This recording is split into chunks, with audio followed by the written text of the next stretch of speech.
All right, good afternoon, CFM. This is Coach Matt. It is time for Murph 2023. Thanksgiving and Memorial Day are the 2 times per year that we do Murph every year. So this is a tradition that goes back to when I first started CrossFit way back in like 2006. We've always done Murph on Thanksgiving. So it's one of those traditions. It's never a bad time to do conditioning for body weight exercises and running, right? So these are some very core, very foundational movements that we do. And when we couple them with relatively high volume and a little bit of excitement around it, it can tend to get to a point where I'm trying to go fast at the expense of my range of motion. So I always lead off the Murph discussion with rep integrity, and using high quality movement is higher importance than how fast you go or whether you use a vest or not use a vest. All right, so as we go into Murph, make sure that no matter what, we are putting a higher value on the quality of our movement than we do on the speed or the weight, okay? And that is a general principle that should always apply. Always remind everybody on Murph because it kind of gets thrown away a lot of times when we think of these easier movements like air squats, all right? Okay, so warm up today is going to be 2 rounds through a 400-meter jog and then a 200-meter jog. I definitely recommend jogging today because we will be running in the workout. If you are not going to run in the workout, feel free to use one of the other cardio tools, and we'll give you offsets or for that when we get to that point, all right?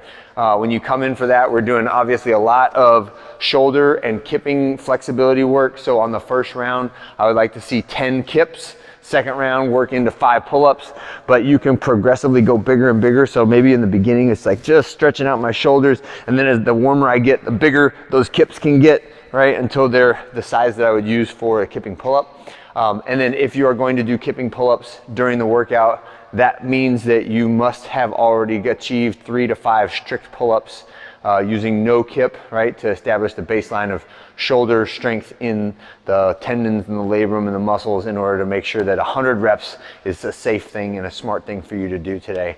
All right, you guys know who you are. And we are really sticklers about that because we want everyone's shoulders to last a long time and to be very, very high performing, as opposed to just like burning it down on one day for the glory of Murph and then having sore shoulders or worse yet, hurt shoulders for a while afterwards, okay? Second exercise is going to be push-ups plus shoulder taps. So that is just our standard push-up all the way down, all the way up, and then tap the shoulder on each side, going through that sequence 5 times. And a good time to remember our push-up range of motion. The push-up is just a moving plank, right? So starting from the plank position all the way down until my chin, chest, and thighs all touch the ground at the same time, and then up until my elbows are extended. So the faults that we usually see on push-ups, especially during Murph, is I'm going really fast and I'm either not touching the ground or I'm touching the ground but not straightening my arms out. And either of those, when you're getting in the middle, like 2/3 of the range of motion, but you're missing out on the end range of the motion. And as we know, the more complete range of motion you use, the better off the training is going to be for the joints and the muscles, right? So don't short either range of motion on that. We'll be doing probably small sets of Murph unless you're doing it unpartitioned, right? So just make sure that you're watching for the top and the bottom position of that. And the last one is just air squats.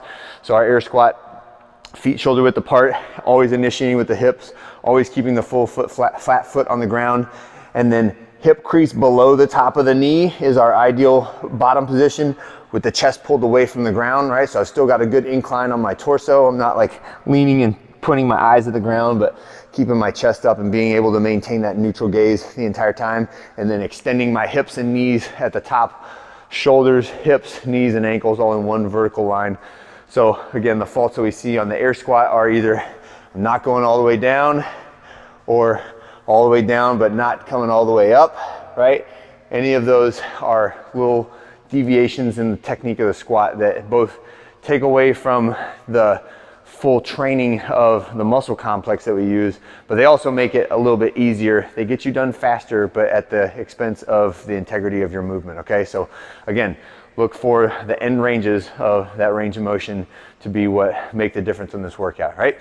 So after you've established those 2 rounds, you should know pretty much where you're going to be for the workout. And we are running, we're doing some body weight pulling, body weight pushing, body weight squatting, and then we're doing some more running. And make sure you work with the coach to determine whether it's a vest day or not a vest day, or if we're gonna run without the vest and then do some of the workout with the vest and then take it off and then run again without the vest, or if it's the whole thing with the vest, or if it's a partner workout, there's tons of different options that you can do for this to make it a fun and achievable workout. So the number one thing is that if you're going to work out today and you're going to do it in the gym here, is that you maintain flexible inside your mind, right? So that when you come in, it's not like, oh, I have to do exactly what's written on the board, exactly as it's written, or I didn't do a good workout. No, we'll get you the right workout for your body, even if it's like 75% of Murph, all right? Or if it's a partner Murph, or it's the whole thing with the vest.